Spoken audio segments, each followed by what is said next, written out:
16 December মহান বিজয় দিবস উপলক্ষে চট্টগ্রামের নানা কর্মসূচির মধ্য দিয়ে দিবসটি উদযাপিত হয়েছে। ভোরে উত্তর কাঠটলির স্মৃতিসৌধে তোপধ্বনির মাধ্যমে দিবসের সূচনা হয়। বিভাগীয় কমিশনার ডক্টর মাহমুদ জিয়াউদ্দিন, জেলা প্রশাসক Zahidul Islam Mia, city mayor doctor Shahadat Hossain সহ বিভিন্ন প্রশাসনিক, রাজনৈতিক, বীর মুক্তিযোদ্ধা, সাংবাদিক ও সামাজিক সংগঠনের প্রতিনিধিরা পুষ্পস্তবক অর্পণ করে শহীদদের প্রতি শ্রদ্ধা জানান। দিনটি উপলক্ষে সব ধর্মীয় উপাসনালয়ে বিশেষ প্রার্থনা করা হয়। হাসপাতাল, কারাগার, এতিমখানা ও বৃদ্ধাশ্রমে উন্নত খাবার পরিবেশন এবং সরকারি জাদুঘর বিনামূল্যে দর্শনার্থীদের জন্য উন্মুক্ত রাখা হয়। এছাড়া চট্টগ্রাম মেট্রোপলিটন সাংবাদিক ইউনিয়নের উদ্যোগে আলোচনা সভা এবং চট্টগ্রাম প্রেস ক্লাবের আয়োজনে শিশুদের চিত্রাঙ্কন ও কবিতা আবৃত্তি অনুষ্ঠিত হয়।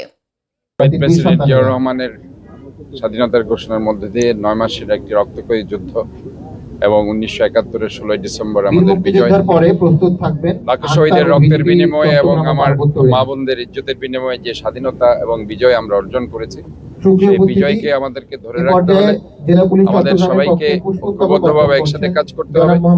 আর আমাদের মুক্তিযুদ্ধের যে মর্মার্থ, যে জন্য সেদিন মুক্তিযুদ্ধে সবাই ঝাঁপিয়ে পড়েছিল, সাম্যতা, ন্যায় বিচার, মানবিক মর্যাদা, সেগুলোকে আমাদেরকে সুস্পষ্টভাবে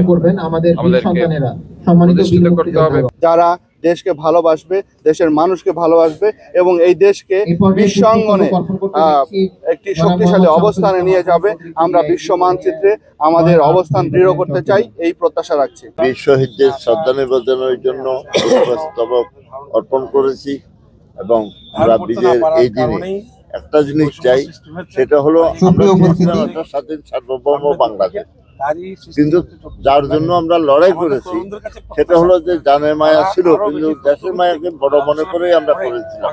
স্বার্থটাকে বড় মনে করি নাই, দেশের মায়াটাকে বড় মনে করেছি বলেই বাংলাদেশটা স্বাধীন হয়েছিল। আমরা আশা করব আমরা যেমন একটা দেশ উপহার দিয়েছি, তারা স্বাধীন সার্বভৌম এবং শক্তিশালী একটা দেশ এই দেশে প্রতিষ্ঠা করবে এবং সারা বিশ্বের মানচিত্রে বাংলাদেশকে সমুন্নত রাখবে। তাবাসসুম হক আনিকা, দৈনিক আজকের বাংলা। দৈনিক আজকের বাংলা .net